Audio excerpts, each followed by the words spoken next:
Gold trusted gold buyers మీరు తాకట్టు పెట్టిన బంగారాన్ని విడిపించి ఈ రోజు ఉన్న మార్కెట్ ధరకు కొనబడును. తెలంగాణ రాష్ట్ర వ్యాప్తంగా అనుకోవచ్చు, లేదంటే అసలు తెలుగు రాష్ట్రాల్లో ఆర్ ఈవెన్ ఇండియా మొత్తంగా చూస్తే కూడా క్రైమ్ రేట్ అసలు భయంకరంగా పెరిగిపోయింది ఈ మధ్య కాలంలో. తట్టు ఈ అమ్మాయిల మీద అఘాయిత్యాలు అయితే అసలు దారుణాతి దారుణంగా పెరిగిపోయిన పరిస్థితి. ఈ మాట ఎందుకు అంటున్నామంటే, హైదరాబాద్ లో ఏకంగా ఈ విదేశీయులు ఎవరైతే టూరిస్టులు చాలా మంది హైదరాబాద్ కి వస్తూ ఉంటారు. అంటే హైదరాబాద్ లో టూరిజం ప్లేసెస్ చాలా ఉన్నాయి. హైదరాబాద్ కి టూరిజం ద్వారా కూడా రాష్ట్ర ప్రభుత్వానికి ఆదాయం కూడా భారీగానే వస్తున్న పరిస్థితి కనిపిస్తోంది.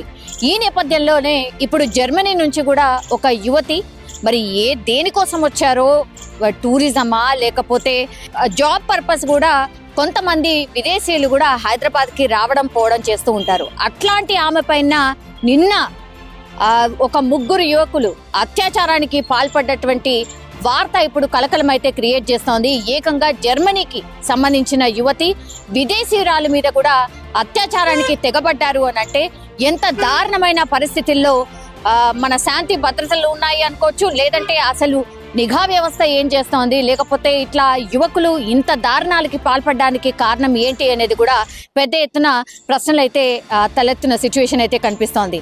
విదేశీయురాలపై ఇప్పుడు అత్యాచార ప్రయత్నం చేయడంతో ఇప్పుడు పోలీసులు రంగప్రవేశం చేశారు. చాలా సీరియస్ గా తీసుకున్నారు. ఎందుకంటే జర్మనీకి సంబంధించిన యువతి పహాడీ షరీఫ్ ప్రాంతంలో ఈ ఘాతకానికి ముగ్గురు యువకులు పాల్పడ్డారు. అయితే పహాడీ షరీఫ్ పోలీస్ స్టేషన్ కి వెళ్లి ఏకంగా ఆ యువతే కంప్లైంట్ ఇచ్చిన సందర్భం అయితే కనిపిస్తోంది. ఇప్పుడు రంగంలోకి దిగినటువంటి పోలీసులు ఆ పహాడీ షరీఫ్ ఆర్ ఇప్పుడు ఈ యువతి మీద ఎవరైతే అత్యాచారానికి పాల్పడ్డారో ఆ ఏరియాని పూర్తిగా జల్లడపడిన సిచ్యువేషన్. సీన్ ఆఫ్ అఫెన్స్ దగ్గరికి వెళ్ళి అసలు ఏం జరిగింది ఏంటి, అట్లాగే ఈ యువతి దగ్గర నుంచి కూడా పూర్తి ఇన్ఫర్మేషన్ అయితే తీసుకున్న పరిస్థితి అయితే కనిపిస్తోంది. ఆమె ఏ పర్పస్ కోసం వచ్చింది అండ్ హైదరాబాద్ లో ఏమైనా ఇక్కడే ఉండి ఏదైనా పని చేస్తోందా, లేదంటే ఆమె టూరిజం కోసం వచ్చిందా, కేవలం ఒక యువతే ఉండిందా, ఇట్లాంటి క్వశ్చన్స్ ఆర్ ఇట్లాంటి అంత ఇన్ఫర్మేషన్ కూడా పోలీసులు కలెక్ట్ చేసిన సందర్భం అయితే కనిపిస్తోంది. అట్లాగే ఈ ఇన్సిడెంట్ జరిగినటువంటి ప్లేస్ లో ఏవేవైతే సీసీ కెమెరాస్ ఉన్నాయో ఆ సీసీ ఫుటేజ్ ని పూర్తిగా పోలీసులు చెక్ చేసిన సందర్భం. అట్లాగే ఈ ముగ్గురు యువకుల నుంచి ఒక యువకుడిని పోలీసులు పట్టుకుని అదుపులోకి తీసుకున్నట్టుగా కూడా ఇప్పుడు మనకున్నటువంటి సమాచారం అయితే అంతోంది. ఇంకా ఈ ఇద్దరెవరు, మరి ఈ ముగ్గురు యువకులు ఈ విదేశీయురాలిపై అత్యాచారానికి పాల్పడడానికి రీజన్ ఏంటి, ఇది ఎన్ని గంటలకు జరిగింది, ఇట్లాంటి ఇన్ఫర్మేషన్ అయితే పూర్తిగా కలెక్ట్ చేస్తున్న పరిస్థితి అయితే కనిపిస్తోంది. కానీ ఇది ఆందోళన కలిగిస్తున్నటువంటి అంశం.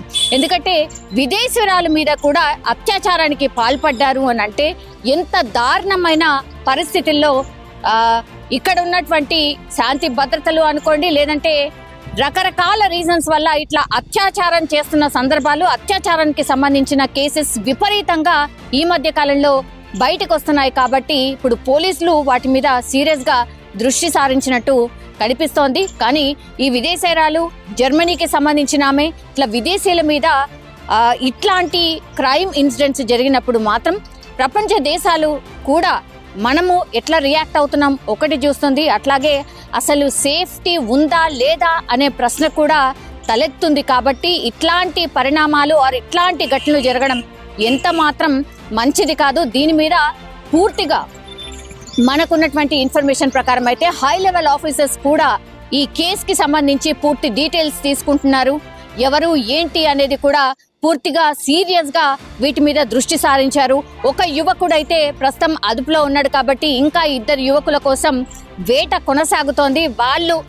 వాళ్ళని పట్టుకున్న తర్వాత మాత్రం మరి ఎట్లాంటి శిక్ష ఉంటుంది ఆర్ వీళ్ళ మీద ఎట్లాంటి యాక్షన్ ఉంటుంది అనేది చూడాల్సిందే. కానీ ఈ విదేశీయురాలు ఎవరైతే అత్యాచారానికి గురైందో ఆమెకు కొంత డెఫినెట్లీ భరోసా ఇచ్చే ప్రయత్నం కూడా ఈ మన ప్రభుత్వం చేసే అవకాశం అయితే కనిపిస్తోంది. ఎందుకంటే నేను ఇంతకు ముందు చెప్పినట్టుగా విదేశీయురాల మీద ఇట్లాంటి ఘటనలు జరగడంతో పూర్తిగా రాష్ట్ర సర్కారు కూడా ఒక రకంగా అలర్ట్ అయింది అని చెప్పొచ్చు. బికాస్ ఇవన్నీ కూడా ఈ ఇట్లాంటి ఇన్సిడెంట్స్ మాత్రం చాలా సీరియస్ పరిణామాలకు దారి తీసే అవకాశం ఉంటుంది. కాబట్టి ఈ కేసుని మాత్రం చాలా సీరియస్ గా రాష్ట్ర సర్కార్ టేకప్ చేసిన పరిస్థితి అయితే కనిపిస్తోంది.